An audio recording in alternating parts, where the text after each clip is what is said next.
Okay, so let's just summarize the important formulas for dimensional regularization. So we've got I is equal to, this is an integral dk over 2 pi to the power of d. And then we've got 1 over p squared minus delta to the power of n. And I want to stress that this integral is written in Minkowski spacetime. So what I mean by that is we have not done the Wick rotation yet. This is the starting point. Okay, this is the Minkowski integral that you'd have to perform. And this is equal to, if you do the integral, it's minus 1 to the power of n. There's an I. It's over 4 pi to the d over 2 gamma of n minus d over 2 divided by gamma of n, and then 1 over delta to the power of n minus d over 2. Now, you will never actually do an integral like this, okay? You will always look it up in a table, in a textbook. And my recommendation to you is take a look at appendix, what is it? A4 of Peskin and Schroeder. In the notes, I've summarized the most important formulas, and that's all you'll ever need. Alternatively, take a look at Appendix A4 of Peskin and Schroeder. That's also got everything in it. Now, once you've done the dimensional regularization, one of the things that you'll want to do is come back to 4 dimensions. So you'll want to remove the regulator, which means take D to 4. So let's discuss how to do that. So to remove the regulator, what do? Well, you would set D is equal to 4 minus epsilon. And eventually, of course, you want to take epsilon to 0, but you can think about it as a very small number and make expansions in epsilon. So make expansions in epsilon, okay? And so D equal to 4 minus epsilon is a useful formula. And of course, that also means that epsilon is equal to 4 minus D. And that's also a very useful formula. Now, when you want to make the expansions in epsilon, there's a few expansions that you'll need. So the first one is a to the epsilon. You'll often get a quantity raised to the power of epsilon. So how do you expand that? Well, we can write this as e to the epsilon log a. Log here means log to the base e, the natural log. Some people write that as ln. I write ln as log. I'll never deal with log to the base 10. So for me, log is always to the base e. And the exponential is really easy to expand. So we'll get 1 plus epsilon log a plus epsilon squared over 2 factorial log a squared. And I'm sure you can continue this to any power of epsilon that you want. The other thing that appears all over the place is gamma functions. So we want to know how to expand those gamma functions. And we'll want to expand those gamma functions around epsilon, or sometimes around a negative integer plus epsilon. Why around these 2 points? Well, these are the 2 values of gamma that usually appear. And it turns out that gamma functions have poles at 0 and at a negative integer. So this is where the divergences are going to come from. So gamma of epsilon has got an expansion as 1 over epsilon minus gamma plus order epsilon. And gamma is just a number. So gamma is called the Euler-Mascheroni constant. Some people just call it the Euler constant. So its name is not too important. Its value is 0.5772. Okay, you can look up Euler-Mascheroni constant, and gamma of n minus n plus epsilon is minus 1 to the n over n factorial 1 over epsilon minus gamma plus 1 half plus dot dot dot plus 1 over n, and then it'll be plus order epsilon. And actually, these expansions in epsilon are also in Appendix A4 of Peskin and Schroeder. If you want to look up the name of gamma, it is the Euler, which I'm sure you know, Mascheroni constant. Okay, you can Google that if you need to. Good. Okay, so that's all I really want to say about dimensional regularization. You know how to do the integral yourself. You'll usually look it up in a table, and you know how to go back to 4 dimensions. So let's go back to the integral that we were studying, and let's evaluate our Feynman diagram. So I is equal to g squared z squared 288 integral from 0 to 1 dx, an integral d4k over 2 pi to the 4. Then we've got 1 over k squared minus delta plus I epsilon. And I've introduced a little bit of notation here. That's squared. And delta here, it's just p1 plus p2 squared times by x minus 1 times by x plus m squared. Okay, so that's just the definition of delta. And now in the next step, so how do we go from this line to the next line?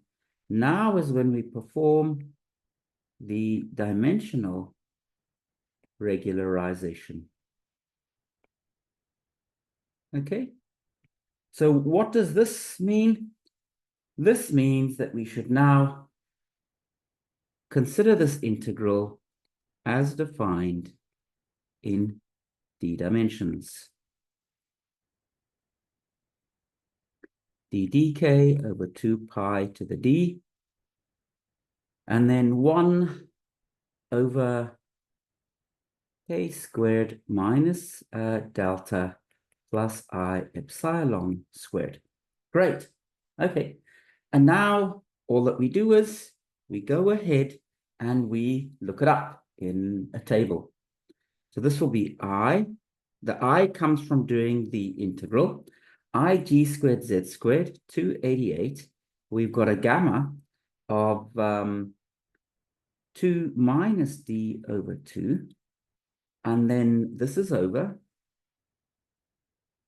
4 pi to the d over 2. We still have the integral over our Feynman parameter, 0 to 1 dx. And we've got 1 over delta, which is m squared plus p1 plus p2 squared times by x into x minus 1. And this is to the power of 2 minus d over 2. Good.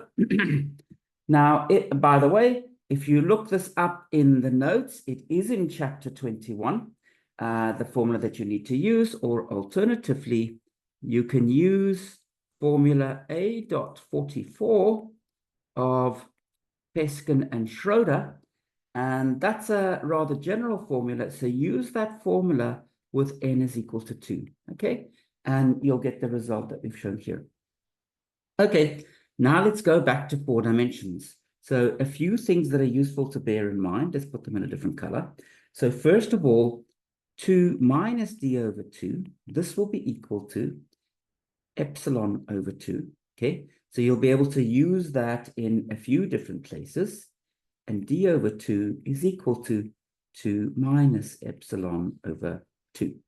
So in fact, for the 4 pi to the d over 2, we'll write this as 4 pi squared minus epsilon over 2. So we're going to be expanding 4 pi to the minus epsilon over 2. We've got gamma of epsilon over 2. And then this 1 over delta is to the power of epsilon over 2. So everything that we have to expand has an epsilon over 2. So let's just write this down. Let's write down what this answer is, okay? Good. This is going to be equal to I g squared z squared times by 288 over, we will have 4 pi squared, okay? And then what do we have? Okay, so we've got, sitting here, we have got 2 over epsilon minus gamma plus order epsilon. So let me just tell you where this came from. So this stuff sitting inside this bracket here came from expanding that gamma function, okay? Then we will have the integral from 0 to 1 dx, and then we have 1 plus, we'll have epsilon over 2 log of 4 pi over m squared plus p1 plus p2 squared x minus 1. And then again, it will be plus order epsilon. And where did this come from? Well, let's just tidy that up a little bit. All of this came from expanding a bit of the 4 pi, because we'll have 4 pi to the 2 minus epsilon over 2. So it's from the 4 pi to the minus epsilon over 2. And then this 1 over delta thing, which is also raised to the power of epsilon over 2, okay? And we've got 4 pi to the minus epsilon 2 at the bottom, delta to the epsilon over 2 at the bottom. So you can see that we're going to get the 4 pi divided by the delta, which is exactly what our formula looks like. But I'm not doing anything sophisticated here. I'm just doing an expansion. So please go ahead and check this carefully yourself and make sure that you understand exactly what's been done. Good. And now we just need to multiply things out. So what does this give us? This gives us I 288 g squared z squared over 4 pi squared. Then we've got the integral from 0 to 1 dx. We've got 2 over epsilon minus Euler-Mascheroni plus the log of 4 pi over m squared plus p1 plus p2 squared x minus 1. Okay, so is this obvious? So the 2 over epsilon multiplied by the 1. So what am I doing? I'm multiplying 2 brackets. Let me make it clear what 2 brackets are multiplying. So this bracket over here that I've just closed in blue, and this bracket over here that I've just closed in blue.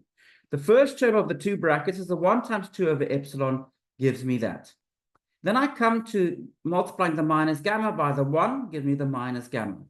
And then I can multiply the 2 over epsilon by the epsilon over 2 log. The 2 over epsilon multiplies by the epsilon over 2, so I just get the log left. And then all other products are order epsilon, so I don't need to include any of those, okay? So this is the answer that I would get, plus order epsilon. And that's the answer that I get for this Feynman diagram.